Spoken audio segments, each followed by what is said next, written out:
I can tell you now that the analytics crowd, the metrics crowd, they are going to hate these four wide receivers. Now, of course, there are wide receivers that have been hated on by the analytics people in the past, such as Adonai Mitchell and Ladd McConkey last year, where one, I guess you can say they got it right with Mitchell. Two, they got it wrong with Ladd McConkey. And the big thing that I want to be identifying with the players that we're talking about in this video in particular is I want to be not just stopping at the overall yardage totals. Because if you look at Ladd McConkey at Georgia, he was never hyper productive, right? I mean, you can make an argument that he never really broke out. He never was the alpha wide receiver one in his offense from a totals perspective. But the saving grace with Ladd McConkey and why you couldn't completely write him off was if you looked at the advanced side of things with his yards per route run, actually did flash. On the other hand, a player like Adonai Mitchell did absolutely nothing at Texas, never really showed anything from a metrics perspective. If you looked at his yards per route run, I believe it was under 2, and we had never seen a wide receiver going into the NFL finding success with that profile. So it's a very easy spot to say, okay, yeah, Adonai Mitchell, no interest, cannot draft him under any circumstance. Now, the wide receiver I want to lead us off with will be Jaden Higgins. Now, there are a couple issues with Jaden Higgins. One, people aren't going to like the fact that you don't really technically get the breakout until his junior season. Obviously, we mainly just want to be looking at what happened at Iowa State. But two, the main thing is he was never the dominant alpha in his own offense. If you're looking at the market share numbers, you actually only have 23.7% of his career routes earning a target, which is going to be a very low metric. You'll see in a second. And also, if you're looking at his yards per route run, his career mark is 2.24. Breakout age breaks out as a junior. And if we go ahead and if we actually look at wide receivers that were not round one NFL draft picks, there's no way this dude's going to be a round one NFL pick, that broke out either late in their sophomore year or in their junior season, that had fewer than 25% of their routes earning a target and fewer than 2.5 yards per route run through their career. This is the list over on flockfantasy.com. Obviously, you can check out all this stuff on the prospects page on the site. But you have Jalen Polk, massive bust, or at least looks like one so far. Jonathan Mingo, massive bust, or at least looks like one so far. John Mechie, don't want to blame it on him. He had cancer. Dante Pettis, massive bust. Chase Claypool, pretty big bust. Adonai Mitchell, we knew, stay away from him last year. Van Jefferson, Denzel Mims, DK Metcalf, Velus Jones, Jalen Hyatt, Cedric Tillman, Joshua Palmer, Ardarius Stewart, Jermaine Burton, Diami Brown, Roman Wilson, Amari Rodgers, Devin Duvernay, and Jalen McMillan. There was one guy on this list that was the difference-making player in fantasy football, and that was DK Metcalf. DK Metcalf had one wide receiver one season through his NFL career, maybe as a resurgence, extremely late at this point.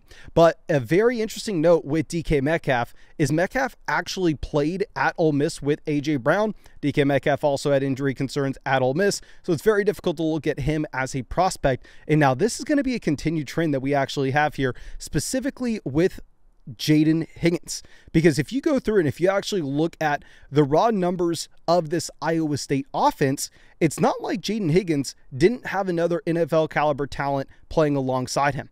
Now, I don't know if Jalen Noel is going to be A.J. Brown. That is definitely something that we are going to have to wait to see. But Jalen Noel actually led this team in receiving yards. He did play an extra game. But what's going to be interesting to note here is if you go over and look at NFL mock draft database, they currently have Jaden Higgins going as a mid-third round pick and Jalen Noel being a fourth round pick in this year's NFL draft. Now, I'm definitely going to be more willing to write off the lack of production from Jaden Higgins from a market share perspective if Jalen Noel is a wide receiver that earns significant NFL draft capital, where NFL talent evaluators are able to say, yeah, Noel has the talent where it makes sense why Jaden Higgins wasn't super productive, but that's going to be a big thing that we need to see. And also, if you go over and if you actually look at where Higgins is being drafted today in drafts, it is kind of funny that you can see where the redraft community has expectations with these guys. Jaden Higgins is wide receiver 78 in underdog drafts, where if you're looking at a bunch of other rookie wide receivers that are going ahead of him, you have Jalen Royals, you have Alec Arominer, you have Xavier Restrepo, you have Isaiah Bond, a couple of these wide receivers we're talking about later on. You have Trey Harris, you have Travis Hunter, You have Matthew Golden. Talk about Golden later on as well. Of course, Hooker Morris. You have Luther Burden, and you have Tech McMillan. You have the studs. But really, he's being drafted about the wide receiver 7 or 8 if I'm looking at this in redraft leagues, but very low expectations going at the very end of these underdog drafts today. And I know it's crazy for us to be bringing up underdog drafts specifically in a Dynasty video, but the main thing is I believe underdog's going to be the only reliable source that you can have for any type of price point on these guys whatsoever. Obviously, we can go through and we can look at, say, like the rankings and the draft guides that the guys over at Dynastyland at Dynasty Domain, like you can see this profile from the domain Dynasty Draft Guide on the site. You can check out their rankings and stuff, but really from a community perspective, the only thing that we have right now is going to be those underdog drafts that kicked off a couple weeks back. And on underdog, the main thing I'm interested in is this Sunday, they actually have a no sweat pick'em for the big game, where even if you get your pick'em incorrect, you get refunded in site credit. So definitely, that's something that I have to take advantage of. So I decided to swing for the fence a little bit. I wanted to have a higher multiplier because if I'm wrong, I still get that site credit. So we went with Saquon Barkley to not score a touchdown, Jalen Hurts to have a rushing touchdown, Travis Kelce to not score a touchdown, and that was $10 to win 86. But of course, if you wanted to check out that pick, you can do so over there on Underdog Fantasy. Links in the description, links in the comment section. Code FLOCK will get you that free sweat pick'em. Plus, it is actually going to be getting you a 50% deposit bonus up to $1,000. And when we drop our 2025 draft guide, you will get that as well with code FLOCK. But moving over to Alec Aramaner, this is a receiver that I'm actually a lot more concerned with, right? Because we can go through and we can make the argument for Jaden Higgins and a couple of these Texas guys we'll talk about later on. Oh, okay, well, he had competition at Iowa State. Maybe you actually see Jalen Noel turn into an NFL caliber receiver, and then the lack of production from Higgins isn't a super big deal. But if you go over and look at Alec, on the other hand, at Stanford, this is a receiver that comes through and really has no production whatsoever. I mean, if you're looking at his best season, not his career, if you're looking at his best season yards per route run, we're at 2.33. If you're looking at his best season targets per route run, we are at 29.5%. Now, if we go through and if we look at wide receivers that average fewer than 2.5 yards per route run in their best season, if we looked at wide receivers that averaged under 30% of their routes ending in targets, and they were drafted after pick 20, which this dude's not going to be around one NFL draft pick. You don't have to worry about that. Again, this is another list of almost exclusively bust. You have Laquan Treadwell, you have Ricky Pearsall, Keon Coleman, Michael Pittman, Jalen Polk, Jonathan Mingo, John Mechie, KJ Hamler, Chase Claypool, Tyquan Thornton, Adonai Mitchell, Alec Pierce, Van Jefferson, Denzel Mims, Joshua Palmer. You have Nico Collins on this list, which obviously we can't say Nico Collins is a bust. Jalen McMillan, Miles Boykin, Michael Wilson, Antonio Callaway, and Mario Darboh. Now, if you want to come out here and say, oh, I actually like Jalen McMillan, you have to keep in mind with Jalen McMillan, he played at Washington with Rome Odunze, with Jalen Polk, right? Two quality NFL wide receiver talents. So here, I am going to be less likely to give him that type of benefit of the doubt because you're not playing alongside Rome Odunze. You're not playing alongside Jalen Polk in this offense. So I don't really see any reason to be interested in drafting him. If we go over and look at the current cost in underdog drafts, which again, this is going to be a redraft perspective, but gives us a sense on maybe what the cost will be in Dynasty. He's currently being drafted at about wide receiver 70, which if you're looking at that in comparison to the other rookie wide receivers, that's right after Isaiah Bond, that's right after Trey Harris, Travis Hunter, and then obviously you can get to the guys that are legitimately exciting, like Emeka Egbuka, Tech McMillan, et cetera, et cetera. But Trey Harris is an example. We're going to dive into him. The analytics absolutely love Trey Harris in comparison to what they do with these other options. But I know that Alec is getting a lot of hype around his potential NFL draft capital. Now, the two guys I really want to focus in on with this video are going to be the two Texas Longhorns that I had the pleasure of watching all year. You have Matthew Golden, who every mock draft I see, everybody's thinking, oh, this dude's going round 1 of Pittsburgh. All of a sudden, everybody's mocking him to go round 1 in the NFL draft. He is the film darling. You are going to hear everybody who grinds the tape, everybody who loves film, tell you 1,000 reasons why they like Matthew Golden. If you go over and look at the draft profile from the Domain Dynasty Draft Guide on the site, you'll see that his strengths are he's good in contested catch situations. He has elite speed, could light it up at the combine, pretty good route running ability, His weaknesses, not a good analytical profile, inefficient, durability, health is a big concern, and not great in blocking situations. And yeah, one of those big weaknesses is the analytical profile, which is laughably bad. Okay, this is a receiver that played at Houston, right? Houston, not necessarily a super big school. You go back to 2022, they're the American Conference. Big 12 in 2023, but then he gets the SEC. He's playing with the big boys, hook 'em horns in 2024. Never hyper productive at Houston. His best season at Houston, 53 receiving yards per game. This past year at Texas, he's up at 61.7 receiving yards per game. He has 9 receiving touchdowns, but that's through 16 games played. And if we actually look at the advanced analytics behind this profile, you are looking at a receiver that only had 2.1 yards per route run in his best collegiate season. His best season, he only averaged 18.7% of his routes earning a target. And he doesn't break out until pretty much the end of his collegiate career.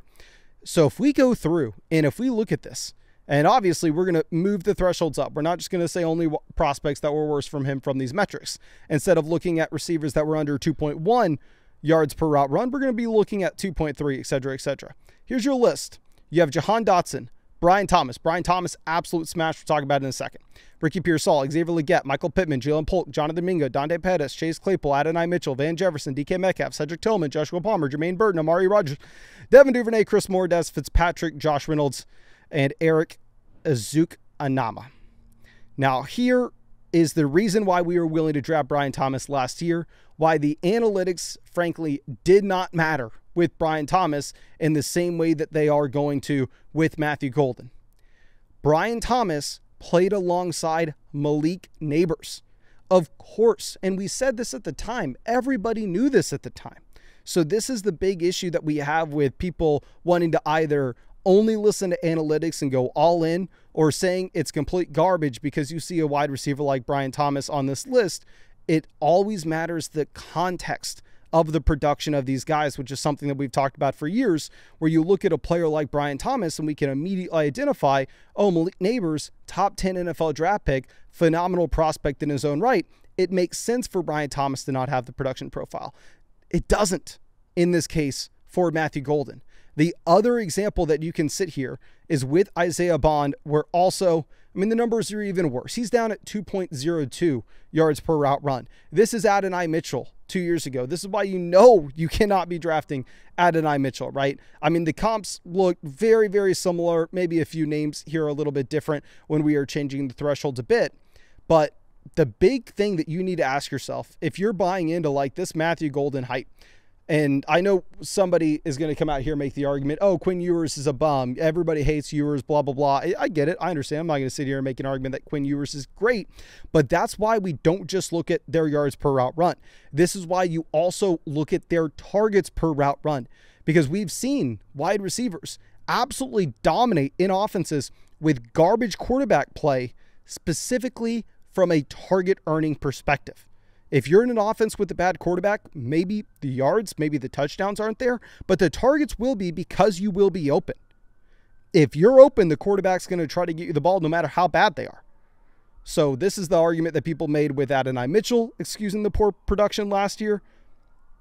It's going to be the same thing that they do here because we've already seen it with Quinn Ewers. But again, Matthew Golden at 18.7% of his routes earning a target with, which is just laughably bad. And we don't see wide receivers come into the NFL with that college production profile find success unless, and this is the big thing that you need to ask yourself, unless it's an A.J. Brown and DK Metcalf situation, unless it's an Odell Beckham Jr. and Jarvis Landry type situation, unless it's a Malik Neighbors and Brian Thomas type situation. If you think that Matthew Golden and Isaiah Bond were both that great, if they are going to be both top 12-ish NFL wide receivers, and that's why neither could be productive because they ate into each other, fine, draft them. If you think that Jaden Higgins and Jalen Noel are that great, where they are both borderline round one NFL talents and they ate into each other, fine, draft them, ignore the analytics. However, if you don't think Jalen Noel is A.J. Brown caliber. I mean, you can go through and you can look at other examples of this, right? You can go look at the Alabama guys with Jerry Jeudy, et cetera, et cetera. If you don't think Isaiah Bond is Odell Beckham Jr., and then all of a sudden Matthew Golden's Jarvis Landry, you probably shouldn't be drafting him.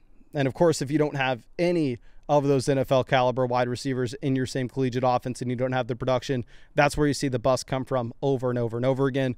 So contextualize it. I think we're going to have a lot to learn about these offenses as the offseason progresses. But right now, I do want to put out that red flag. But I think that's all I got for you. I really appreciate you. And want to remind you, if you want that sweat-free pick'em, you can find it over there on Underdog Fantasy. Because if you get it wrong, they are hitting you with that refund. I'm swinging for the fences. Saquon Barkley not score a touchdown. Jalen Hurts to have a rushing TD. Travis Kelce to not score a touchdown. That's $10 to win 86. But again, appreciate you and really hope we get to see you with the next video.